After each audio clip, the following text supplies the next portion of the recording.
Genèse chapitre 26, à partir du verset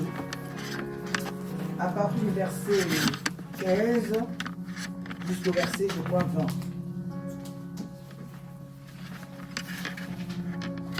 À partir du verset 15 à 22.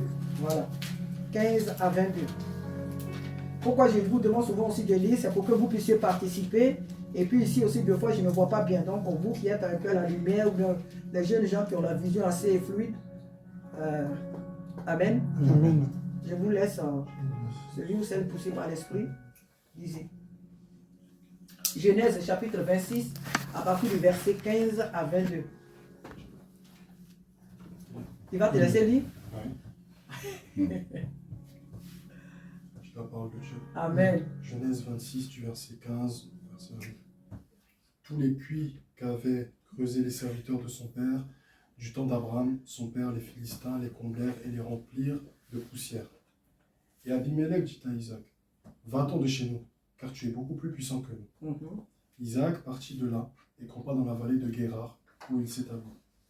Isaac creusa de nouveau les puits d'eau qu'on avait creusés du temps d'Abraham, son père, et qu'avaient comblé les Philistins après la mort d'Abraham. Amen. Et il leur donna les mêmes noms que son père leur avait donnés. Amen. Les serviteurs d'Isaac creusèrent encore dans la vallée, et ils y trouvèrent un puits d'eau vive. Les bergers de Guérar querellèrent les bergers d'Isaac, en disant, l'eau est à nous. Et il donna au puits le nom des secs, parce qu'ils s'étaient disputés avec lui. Amen. Ses serviteurs creusèrent un autre puits, au sujet duquel on chercha aussi une querelle, et il l'appela Sidna.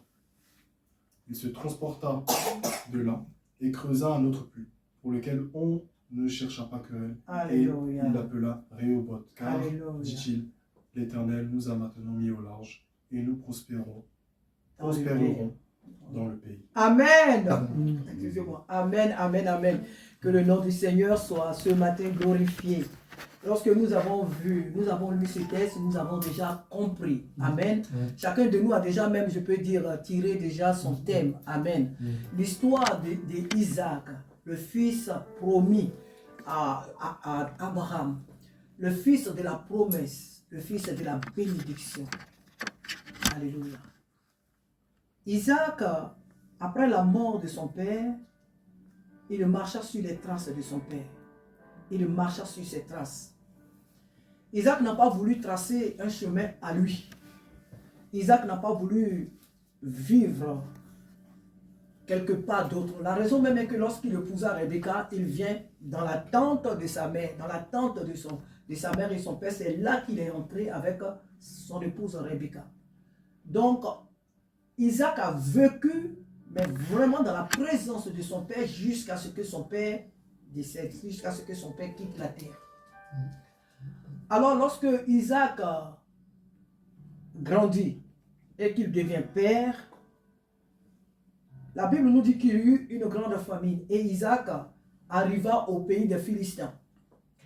Et le roi de ce lieu s'appelait Abimelech. Lorsqu'Isaac arrive dans ce lieu, il y eut une grande famine.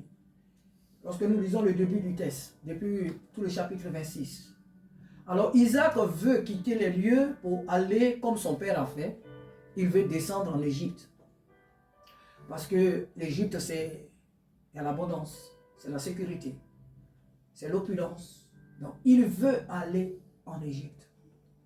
Et Dieu lui dit non, ne descends pas en Égypte, reste dans ce lieu que je t'indiquerai, reste au pays des Philistins, auprès d'Abimelech, reste dans ce lieu, ne pars pas.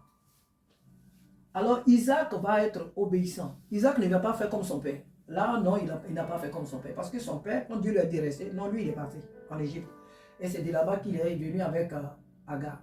Mais Isaac a écouté la voix de Dieu et il est resté au pays des Philistins. Lorsqu'il reste dans ce lieu, puisqu'il sait que c'est Dieu qui lui a dit de rester là, la Bible dit que Isaac commença à prospérer. Isaac avait déjà les biens de son père. Il était l'héritier. Mais encore, Isaac va avoir l'intelligence et la sagesse. Isaac va avoir des serviteurs, des servantes. Et Isaac va avoir des grands biens dans ce pays. Il va devenir puissant que même les gens du pays. Alors, le roi Abimelech va voir la gloire d'Isaac, il va être influencé. Parce que celui qui a des grands des grands biens, il a le pouvoir. Celui qui a de l'argent a le pouvoir. Et donc, Isaac, Abimelech, ce roi païen, va avoir une grande crainte. Il va avoir peur et il va demander à Isaac de quitter son territoire. Il va demander à Isaac de s'éloigner de son territoire parce qu'il avait peur certainement que Isaac se soulève contre lui et tout, mais bon, c'était ça sa peur. Et donc, il chasse Isaac. Isaac, lorsqu'il part, il retrouve les puits qu'avait creusé son père de son vivant. Alors, Isaac va maintenant essayer de restaurer les puits de son père. Il va essayer de mettre en état les puits que son père avait creusés. Et c'est ce qu'il fait. Lorsque Isaac se met à creuser les puits, à mettre en état les puits de son père, il leur donne le même nom, que lui avait donné Abraham, son père. Lorsque les Philistins voient le travail d'Isaac, ils viennent et ils mettent le sable dans les puits que Isaac a creusés, les puits de son père. Ils les recouvrent du sable. Ils mettent la terre pour ne pas que ces puits soient productifs, pour ne pas que ces puits soient utilisables. Donc, ils le font. Isaac ne cherche pas d'histoire. Isaac ne cherche pas à se venger. Isaac ne cherche pas à dire que, mais moi c'est Dieu qui m'a dit d'être là. Et Dieu est puissant, il est tout puissant, il est avec moi. Qu'est-ce qu'Abimelech et ses hommes peuvent me faire? Moi je reste là, ce que vous faites, il y aura la guerre. Je vais chercher des hommes pour te faire la guerre. Toi Abimelech, toi et tes bergers. Isaac quitte les lieux et il va beaucoup plus loin. Il creuse encore des puits. Vous savez, jeunes gens, c'est parce que vous êtes ici, nés en Europe. Mais votre papa qui est là ici sait ce que c'est que creuser. Il n'a jamais creusé. Mais pour dire que creuser un puits, ce n'est pas donné. Eux, ils n'avaient pas de machines pour faire les perforages. Ils n'avaient pas les machines. Mais il fallait creuser. C'est avec des dabas, avec des pioches. Ils creusaient des puits. Et quand on creuse la terre, ce n'est pas à quelques minutes près qu'on trouve l'eau. Il faut aller beaucoup plus loin. Ce qui veut dire qu'ils mettaient du temps. Peut-être des jours, des semaines pour creuser et pour trouver de l'eau. Quand tu regardes bien le texte, je crois que ça va faire certainement 4 puits qu'ils ont essayé de creuser. Et chaque fois qu'ils creusaient le puits, ils trouvaient de l'eau. Et les serviteurs d'Abimelech, de ce roi, venaient leur arracher. Ils faisaient des histoires. C'est notre terre, c'est chez nous que tu es venu. Tout le territoire ici nous appartient. Les puits que tu as creusés, nous allons te les prendre. Isaac ne chercha pas d'histoire. Isaac ne chercha pas à se venger. Il allait toujours plus loin.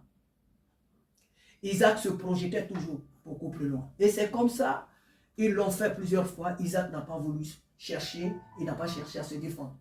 Et jusqu'à ce qu'il arrive dans une vallée. Alléluia. Et il creusa un puits pour lequel ils se sont certainement dit, oh, on a assez fait, ça suffit. Ça suffit. Quand même, le monsieur a creusé des puits jusque-là. On a tout pris. Là encore, il est venu, il faut encore qu'on lui arrache. Non. Donc, le Seigneur avait mis stop à leur ruse.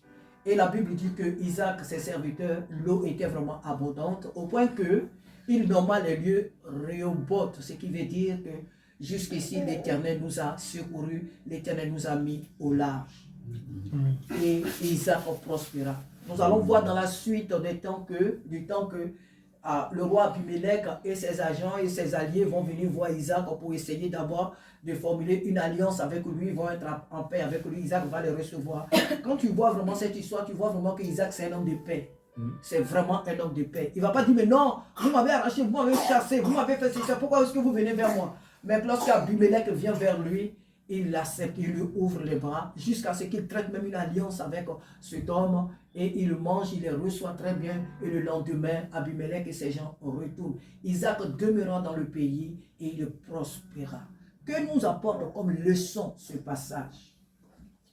Quelle est la leçon que toi et moi nous pouvons tirer ce matin de ce passage? La leçon que le Seigneur me permet d'en tirer, c'est la persévérance.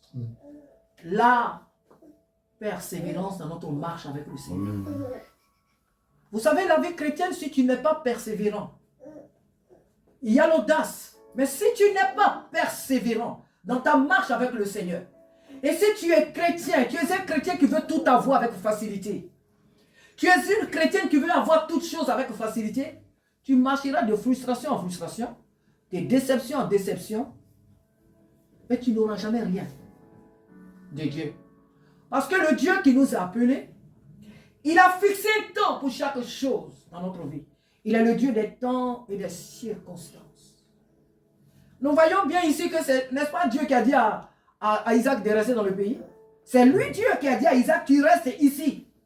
Mais pourquoi là où Dieu te dit de rester, là il y a des combats? Pourquoi dans ce que Dieu t'a donné, il faut que tu mènes des batailles? Il faut que tu mènes des batailles pour obtenir ce à quoi tu as droit, ce que tu dois avoir. Pourquoi est-ce que tu dois combattre? Pourquoi est-ce que tu dois combattre des ennemis?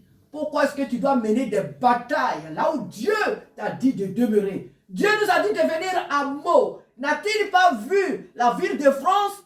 N'a-t-il pas vu toute l'île de France? Pourquoi nous a-t-il envoyé à Meaux? On pouvait aller vivre peut-être à Torcy, on pouvait vivre peut-être, je ne sais, quelque part d'autre, là où vit la maman de la famille de notre soeur, Océane, Boularène, mais dans les coins éloignés, on pouvait vivre là-bas. Pourquoi? Ce n'est pas dans ces régions-là que Dieu nous a envoyés, et il nous envoie ici dans la Seine-et-Marne jusqu'à Meaux. Au point même que, quand mes enfants étaient bébés, que nous sommes arrivés ici, ce n'est pas que mes soeurs étaient méchantes, mais ce n'était pas facile pour que ma famille arrive ici. Elle venait quelquefois m'aider, mais ce n'était pas facile pour elle parce qu'elle travaillait. Si j'étais dans la religion parisienne plus proche, mais dans un banlieue beaucoup proche, la famille pouvait régulièrement certainement venir et me donner un coup de main. J'avais des jumeaux, j'avais déjà 2 garçons, Lévi et Gédéon, et ensuite les garçons, les jumeaux. Ce n'était pas facile, ce n'était pas du tout facile. J'étais très éloigné. Pourquoi Dieu a permis que ce soit dans cette ville-là qu'on vient? Mais nous arrivons dans cette ville, on a eu des épreuves. On a connu des épreuves de tout genre ici. Et on les vit encore parce qu'on n'a pas fini de vivre. Tant que tu vis sur cette terre, tant qu'enfant de Dieu, tant que tu vis sur la terre, en tant qu'être humain, tu auras des défis, tu auras des combats. Mais encore, nos combats sont doublés parce que nous sommes le peuple de Dieu et nous sommes en guerre. Alléluia. Amen, amen. Isaac creuse des puits. Mais chaque fois qu'il creuse les puits, son ennemi Abimelech et ses bergers viennent mettre le sable ou ils viennent lui arracher ce qu'il a pris du temps à construire, ils viennent lui arracher. Mais lui, il ne se défend pas. Combien d'enfants de Dieu, lorsque nous traversons des moments difficiles, nous cherchons à nous justifier? Nous cherchons à nous justifier. Oh, mais peut-être que c'est parce que je ne prie pas assez. On croit influencer. Qui t'a dit que tu peux influencer Dieu avec tes prières? Oh, mais c'est parce que peut-être je ne gêne pas assez. Oh non, mais c'est parce que Dieu ne m'aime pas certainement assez. Oh non, c'est parce que... Non, c'est parce que j'ai fait peut-être telle chose. Ah non. On laisse maintenant l'ennemi nous rappeler nos péchés d'avant. Les péchés qu'on a commis il y a plus de, je ne sais pas, 60 ans ou 90 ans, mais c'est une façon de parler, vous me comprenez? Les péchés passés, on laisse l'ennemi nous rappeler certaines choses. Ah non, mais c'est parce que on avait péché. Non, mais c'est parce que j'avais péché, j'avais fait telle chose, c'est pourquoi on cherche nous-mêmes des occasions pour nous justifier. Au lieu de dire dans l'épreuve que toute chose concourt au bien de celui ou celle qui aime Dieu. Et c'est parce que j'aime Dieu que telle chose m'arrive. C'est parce que réellement ma vie est en Jésus que je vis telle épreuve. Et souvent les hommes de Dieu disent quoi? Et moi je pense qu'ils ont raison. Nos épreuves sont souvent à la hauteur des bénédictions que Dieu nous a données. Nos épreuves sont souvent à la hauteur de l'identité, de la destinée que nous avons en Jésus-Christ. Vous savez, nous sommes tous enfants de Dieu, on n'a pas les mêmes dons. On n'a pas les mêmes... On a tous la grâce en Jésus, mais on n'a pas reçu tous les mêmes choses. Il y a certains parmi nous qui ont plus, d'autres ont moins. Parce que Dieu sait qu'avec plus, tu peux le servir. Même si toi, dessus, on te donne 10 milliards, tu vas laisser ces piètres à l'heure à l'église. 10 milliards, tu vas avoir ça dans ton compte, et puis tu vas passer dans la rue pour quelqu'un humble. Tu vas partager.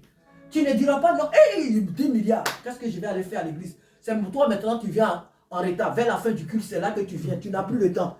Et tu t'habilles, tous tes habits, des pieds, des chaussures jusqu'à la tête. Tout ce que tu portes, c'est la marque. Il faut qu'on te regarde. Tu t'apprends la dernière voiture qui vient de sortir. Il faut qu'on te remarque. Dieu sait que tu n'es pas cette personne, tu ne seras jamais cette personne. Même si tu as des milliards dans ton compte, Dieu sait que tu lui resteras toujours fidèle. Donc, il te donne les choses à la mesure de la destinée qu'il t'a préparée. Nos épreuves et nos difficultés sont souvent à la mesure des dons que Dieu nous a donnés, de la destinée que nous avons en Jésus-Christ. Alors, regardons Isaac. Isaac, ce grand homme qui avait déjà hérité des biens de son père, Isaac n'était pas pauvre. Mais encore, Isaac, hormis les richesses de son père, tout ce qu'il allait avoir, les biens qu'il allait avoir, avant de les obtenir, regardons là où Isaac passe. Ce n'était pas des épreuves de 2 jours. Ce n'était pas des épreuves de 3 jours. Ce n'était pas des épreuves de 1 mois, et peut-être même d'1 année. Mais Isaac, en tout cela, ne chercha pas à se justifier. Isaac avait, la Bible dit qu'il avait des grands biens. Il avait un grand nombre de serviteurs. Donc, il avait avec lui toute une armée pour se défendre. Mais Isaac ne cherchait pas à se défendre. Il était un homme de paix. Isaac ici était la personne de Jésus-Christ. Celui-là qui, malgré les épreuves, les difficultés, est resté fidèle jusqu'à la croix. Il est resté fidèle jusqu'à la résurrection. Jésus-Christ n'a jamais cherché à se justifier.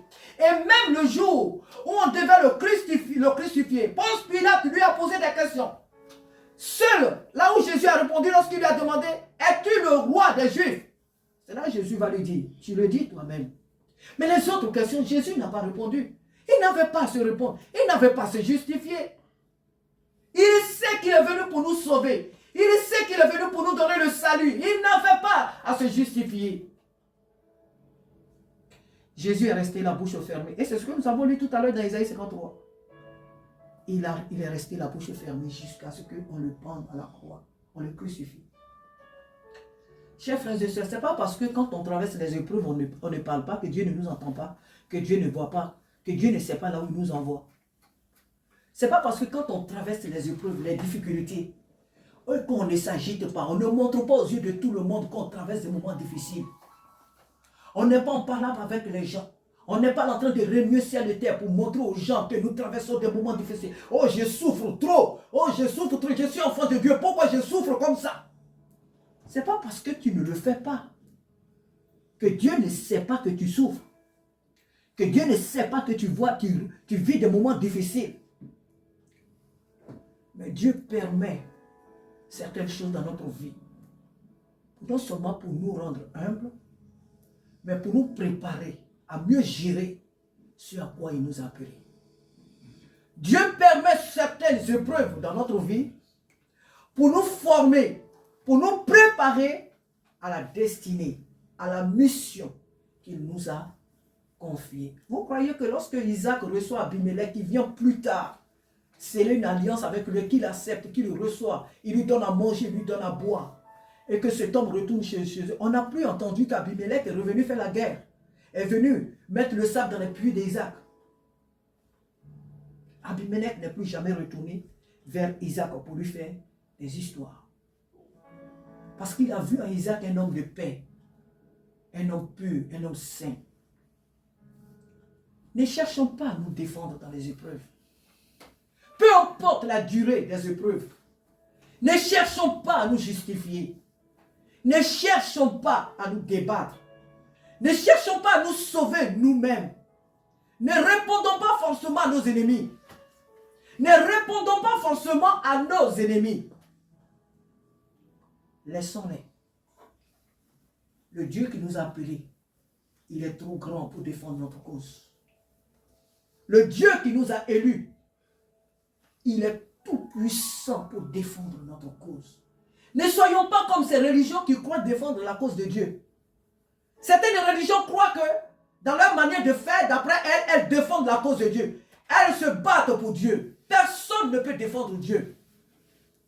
Personne ne peut défendre la cause de Dieu. C'est Dieu qui nous défend. C'est Dieu qui nous protège. C'est Dieu qui combat pour nous. Nous ne pouvons pas combattre pour Dieu.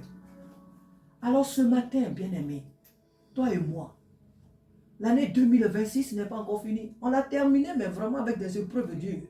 On la traverse avec des épreuves, c'est vrai. Mais dans cette année aussi, Dieu nous montre qu'il est là. Dieu nous montre qu'il est avec nous et que nous ne sommes pas seuls. Ne baisse pas les bras. Ne baissons pas les bras. Sarah ne baisse pas les bras. Peu importe la hauteur, la profondeur des épreuves que tu vas vivre, ne baisse pas les bras. Il n'est pas interdit de pleurer quand on a mal. Il n'est pas interdit de pleurer quand on a mal.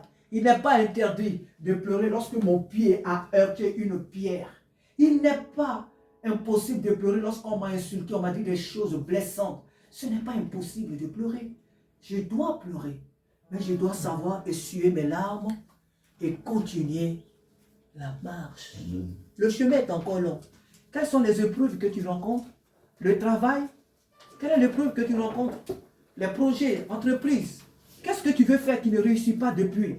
Qu'est-ce que tu veux entreprendre? Et chaque fois quand tu touches, tu as l'impression que le diable, il attend, comme il le faisait aux enfants. Les Madianites le faisaient. Ils attendaient que les enfants d'Israël sèment. Au temps de, je crois, Samson. Ils sèmaient. Les ennemis, ils attendaient. Hein. Ils ne veulent pas attaquer les enfants d'Israël au moment où ils le veulent là. Non. Ils attendent un bon moment. Ils laissent les enfants d'Israël, ils les sèment. Ils leur nettoient. Ils font tout. Et au temps de la récolte, c'est là qu'ils viennent. Quand ils ont récolté et puis ils ont mis tout là, c'est là qu'ils viennent leur faire la guerre et ils prenaient leur récolte. Alléluia. Laissons Dieu nous conduire comme il désire nous conduire. Prenons courage. Soyons persévérants. Soyons audacieux. La vie chrétienne n'est pas pour les flegmatiques. La vie chrétienne n'est pas pour les maillons faibles. La vie chrétienne est une vie des audacieux ou des audacieuses. La vie chrétienne est une vie des guerriers, des guerrières. La vie chrétienne est une vie des violents. Des hommes et des femmes, une jeunesse qui sait qui elle est. Qui sait en qui elle a placé sa confiance. La vie chrétienne, c'est une vie où tous les coups, quelquefois, sont permis. Mais où on soit toujours victorieux. Amen. Parce qu'on sait en qui on a cru. L'Éternel est des armées. Parce qu'on sait qu'on est engagé avec celui-là qui n'échoue jamais. Qui n'est jamais en retard. Qui ne fait jamais d'erreur. Alors, peu importe les coups de nos ennemis, peu importe leur stratégie, la victoire nous appartient. La gloire nous appartient. L'élévation nous appartient. La joie, ces choses-là sont à nous. Amen. Alors, on n'est pas pressé de rire. On n'est pas pressé. Parce qu'à Dieu la vengeance et à Dieu la rétribution. Frères et sœurs, prenons courage. Qu'est-ce qui va encore se passer cette année?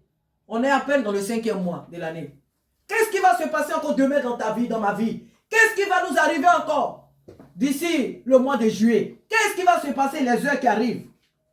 N'oublions jamais que celui qui nous a appelés est fidèle. Jésus-Christ de Nazareth. Il a dit, je ne te délaisserai point et je ne t'abandonnerai point. Il a dit encore dans Isaïe, si une femme qui allait son enfant, c'est dans Isaïe combien, Isaac? Ici, une femme qui allait son enfant, je crois que c'est dans Isaïe 46, et si jamais... Si une femme qui allait son enfant, quand même elle l'oublierait. Et si une femme qui allait son enfant, elle l'oublie, moi, l'Éternel, je ne t'oublierai jamais. Ah, je ne t'oublierai jamais. Sachant que Dieu n'oublie jamais ses enfants. Isaïe 49, je crois. À partir du verset 34, si je m'en souviens bien. Verset 15. Verset 15. Amen. Amen. Si une femme qui allait son enfant, si elle, quand même elle l'oublierait, moi l'Éternel, je ne t'oublierai jamais. Le Dieu que nous servons n'a pas abandonné Daniel dans la fosse au lion. Il n'a pas abandonné Shadrach et Meshach dans la fournaise ardente. Il n'a pas abandonné Joseph dans le puits où ses frères l'ont jeté, encore moins dans la prison où ils l'ont jeté par fausse accusation. Il n'a pas abandonné Pierre dans la prison. Quand même que Pierre était fatigué, assoupi, Dieu ne l'a pas abandonné. Il n'a pas abandonné Paul et Silas dans la prison. Apprenons à louer Dieu, même dans les épreuves et les difficultés. Apprenons à célébrer Dieu, même dans les épreuves et dans les difficultés. Laissons Dieu faire les choses. Nous, ayons la persévérance, le courage d'aller jusqu'au bout.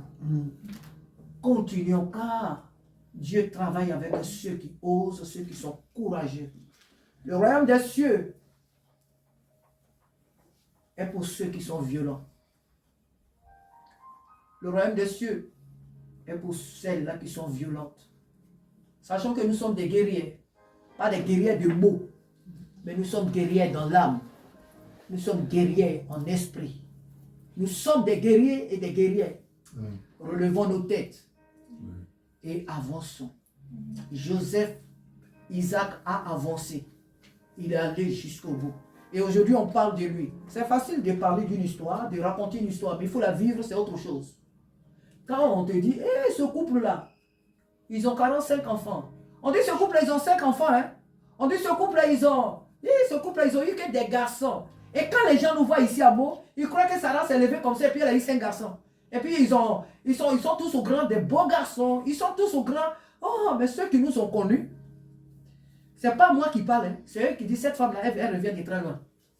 Moi ici, à notre témoignage. Ceux qui nous connaissent ont mon témoignage, ils ont notre témoignage. C'est bien beau aujourd'hui de nous voir. Ah, toutes tes filles sont mariées, c'est beau. Mais on a une histoire, on revient de très loin. N'aie pas peur de construire ton histoire. Alléluia. N'aie pas peur de construire ton histoire. Celle que tu vas demain raconter à tes enfants. Celle que tu vas demain raconter aux personnes vers lesquelles Dieu t'envoie. N'aie pas peur de la construire. Ceux qui ont peur, ce sont les lâches. Ceux qui ont peur de construire leur histoire, ce sont des lâches. Les hommes faits, les femmes faites n'ont pas peur de construire leur histoire. Parce qu'il te faut une histoire demain pour parler de Jésus-Christ. Parce qu'il te faut toi-même ton histoire. Et c'est ton histoire, c'est notre histoire qui certifie la parole de Dieu. Amen. La parole de Dieu, c'est la parole de Dieu, elle est puissante. Mais c'est nous, notre histoire, qui fait que les hommes auxquels nous parlons de Jésus, en regardant notre vie, ils disent oui, vraiment son Dieu là, il est vraiment tout puissant. Amen. Quand tu te lèves et tu prends le micro au milieu des gens et puis tu dis, voici mon témoignage. Voici mon témoignage. Les gens disent, ah, cet homme qui est assis là comme ça, il a vécu une vie comme ça. Ah, cette femme-là, elle a vécu une vie comme ça. Oh, Dieu, il est grand. Ah, donc la parole de Dieu là, vraiment, il faut persévérer. Hein?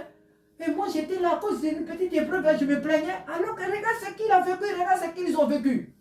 C'est nous, notre témoignage, qui certifie que Dieu est vrai. Amen. Mais si nous jouons et nous aimons la facilité pour un peu de trucs, des chrétiens qui pleurent à tout moment. Je sais, Dieu ne m'aime pas. Ah, Dieu ne m'aime pas. Ah, Dieu ne m'aime pas. Ah, Dieu ne m'aime pas. Dieu ne m'aime pas. Dieu ne m'aime pas. Dieu t'aime. Il faut savoir que Dieu nous aime. Nous devons savoir que Dieu nous aime. Même si nous passons par des temps difficiles, Dieu est avec nous. Il dit même si on traverse les eaux, il sera avec nous. Dans le feu, il sera avec nous. Et le feu ne nous consumera pas. Je vais m'arrêter là ce matin pour dire à chacun de nous que la vie chrétienne n'est pas une vie d'amusement. Ce n'est pas un fleuve tranquille, la vie chrétienne.